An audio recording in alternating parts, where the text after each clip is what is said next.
সকাল সকাল গলাটা একটু সাজাতে হবে, না হলে যে সঙ্গীত শিল্পী হতে পারবো না।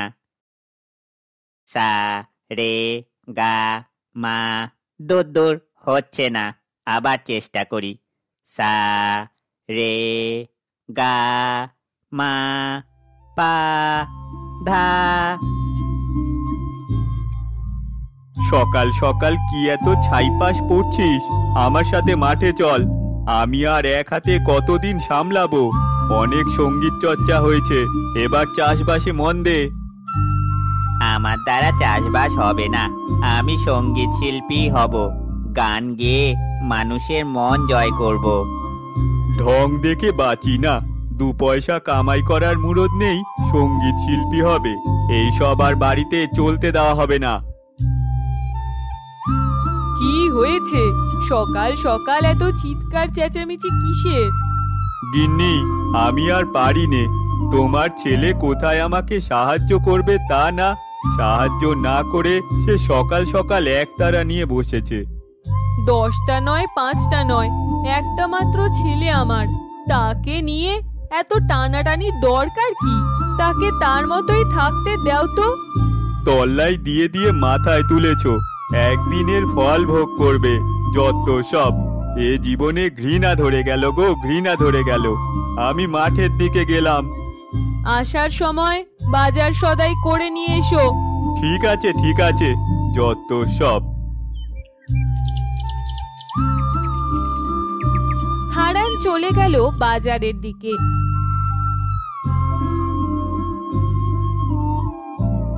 মা পারু, গোয়াল থেকে গরুগুলো বের করে মাঠে নিয়ে যা, আমি রান্নার দিকটা সামলাই। ঠিক আছে মা। পারু গোয়াল থেকে গরুগুলো বের করে মাঠের দিকে নিয়ে যায়।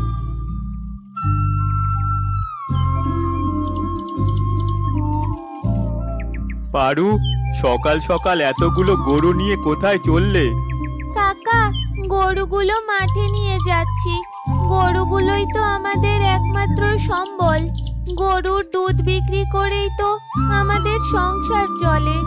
তুমি মেয়ে হয়ে কত কাজ করছো, আর আমার ছেলেটার কাণ্ড দেখো, কোনো কাজ তো করেই না, সারা দিন রাত একতারা নিয়ে বসে আছে।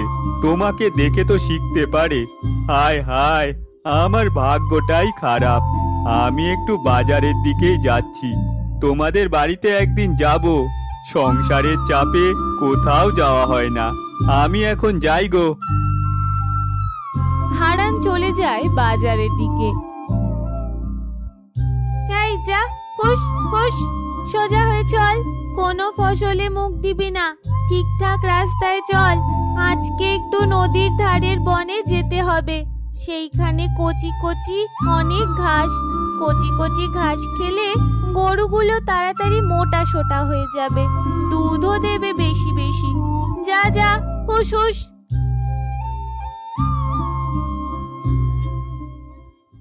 হেলা দাদা, বাড়িতে আছো নাকি? ও হেলা দাদা। পেলা নাকি রে? ভেতরে আসো, ভেতরে আসো। তোমাকে একটা খবর দিতে এলাম।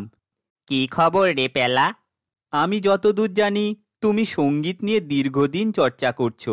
আমাদের বটতলায় গানের আসর বসবে সামনের রোববার, সেই গানের আসরে তুমি অংশগ্রহণ করতে পারো। বলিস কি রে? এটা তো খুবই খুশির খবর।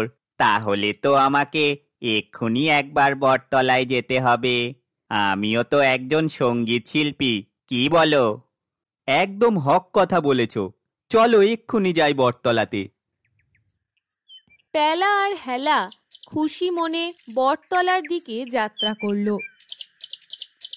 ভাই হেলা, গান গেয়ে টাকা পেলে আমিও যেন ভাগ পাই, তোমাকে কিন্তু আমি খবর দিলাম, কি বলো? তা তো পাবেই, শুধু টাকা না, যা পাই তাই সমান ভাগে দুভাগ করে নেব। শুনে মনটা ভরে গেল, তাড়াতাড়ি পা চালাও।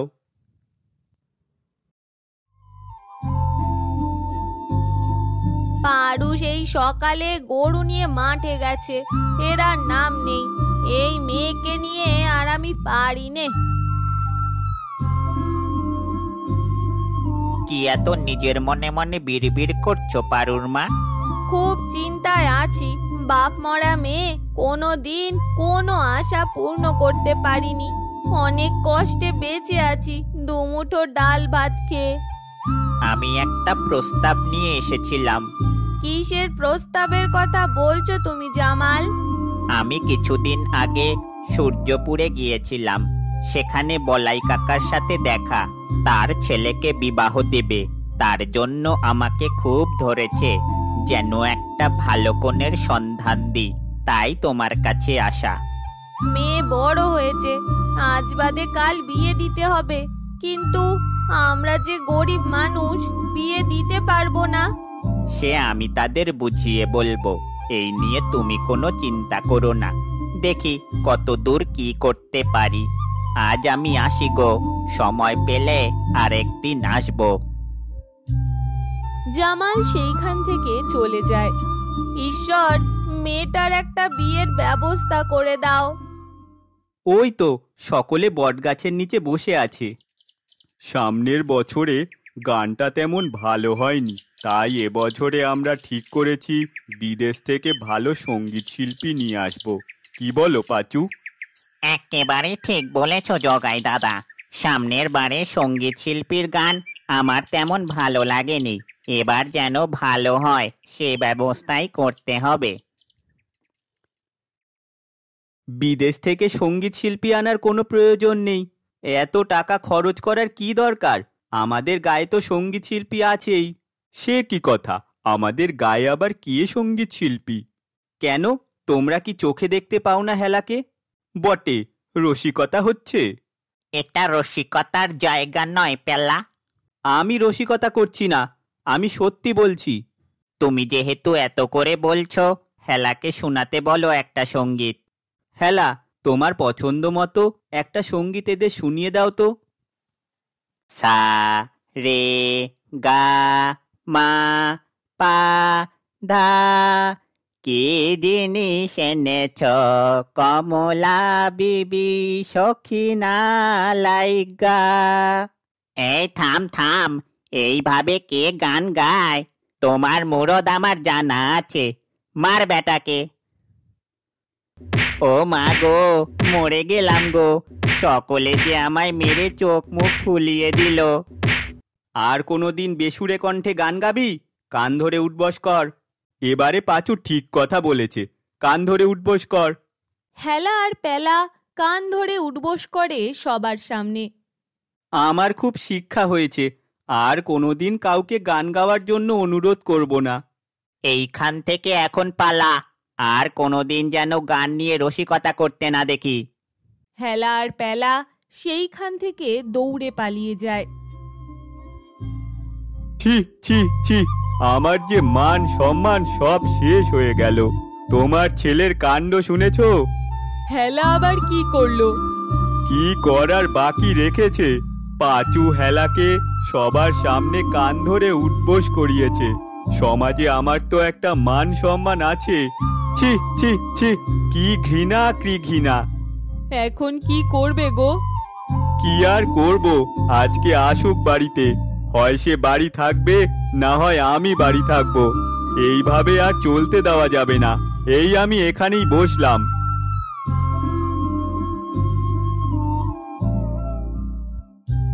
হে ঈশ্বর, মেয়েটার একটা গতি করো। পারুকে যেন আমি ভালো ঘরে বিয়ে দিতে পারি। পারু, কোথায় গেলি রে? একটু এইখানে শুনে যা দেখি। কি হয়েছে মা? কেন এত ডাকাডাকি করছো? তোর জামাল কাকা আজ এসেছিল। সূর্যপুরে একটা খুব ভালো ছেলে আছে। তোর সাথে বলাইয়ের ছেলে বিয়ের প্রস্তাব নিয়ে এসেছিল সে। সেইখানে বিয়ে হলে তুই খুব সুখে থাকতে পারবি রে মা। আমি তোমাকে ছাড়া থাকতে পারবো না মা। আমি এখন বিয়ে করতে চাই না। তাই বললে হয়? মেয়ে হয়ে জন্মগ্রহণ করেছো, পরের বাড়িতে তো যেতেই হবে। তুই আর অমত করিস না। আমারও বয়স হচ্ছে। তোকে ভালো ঘরে বিয়ে দিতে না পারলে যে আমি মরেও শান্তি পাবো না রে মা। ঠিক আছে মা, তুমি যা ভালো মনে করো তাই করো।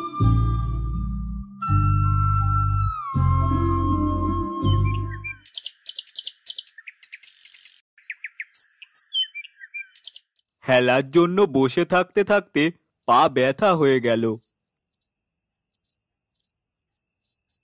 বাবা মনে হয় ঘরের ভেতর বিশ্রাম নিচ্ছে।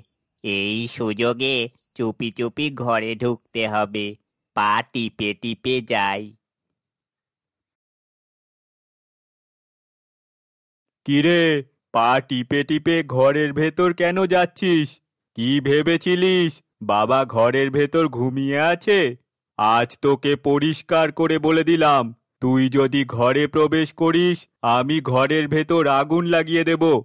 তোর আজ থেকে এই ঘরের দরজা চিরকালের জন্য বন্ধ। এত বড় কথা তুমি বলতে পারলে আমাকে। বেশ, আমি চলে যাচ্ছি। যেদিন সম্মান আর অর্থ হবে সেদিনই আমি ঘরে ফিরব, তার আগে নয়। হ্যাঁ হ্যাঁ, যা যা, তোর মুরদ আমার জানা আছে। দুদিনের বৈরাগী, ভাতকে বলে অন্ন। দুদিন পর সুর করে ঘরে চলে আসবে। আমি চললাম, আর কোনো দিন এ বাড়িতে ফিরব না। যাস না বাবা, কথা শোন। হেলা যে চলে গেল, তাকে আটকাও। তাকে যেতে দাও গিন্নি, কিছুদিন পর আবার ঘরে ফিরে আসবে। রাগের মাথায় ঘর থেকে তো বেরিয়ে এলাম। কোথায় যাব, কি করব, কিছুই তো বুঝতে পারছি না। হে ঈশ্বর, আমাকে পথ দেখাও।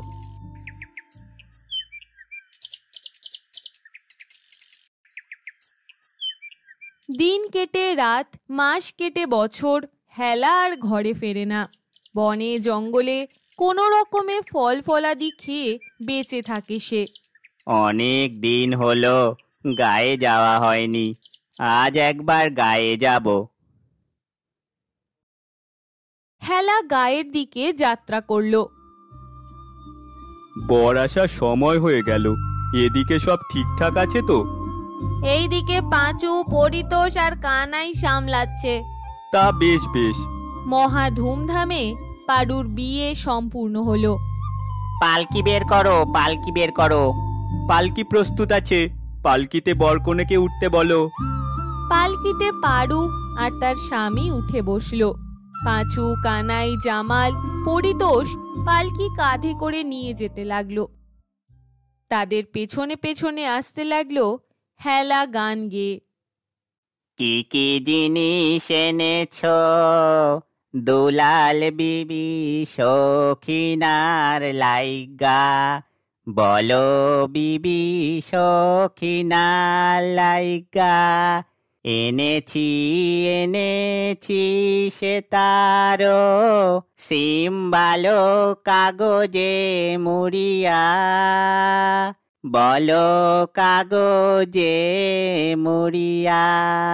কি কি জিনিস এনেছ দুলাল বিবি সখিনার লাইগা, বলো বিবি সখিনার লাইগা। এত মধুর সুরে কে গান গাচ্ছে? তাই তো, এই পালকি থামাও। সকলে পেছন ঘুরে দেখে, অবাক হয়ে যায়। এ আর কেউ নয়, তাদের গায়ের হেলা। কি মধুর কণ্ঠ! থামলে কেন? বাজাও। এবার থেকে আর কোনো বিদেশি শিল্পী নিয়ে আসবো না। তুই আজ থেকে আমাদের গান গেয়ে শোনাবি। থামলি কেন? গান গা। কি কি জিনিস এনেছ দুলাল বিবি সখিনার লাইগা, বলো বিবি সখিনার লাইগা।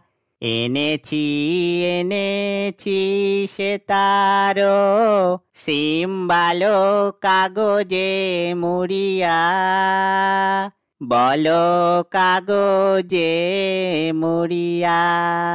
কি কি জিনিস এনেছ দুলাল বিবি সখিনার লাইগা, বলো বিবি সখিনার লাইগা।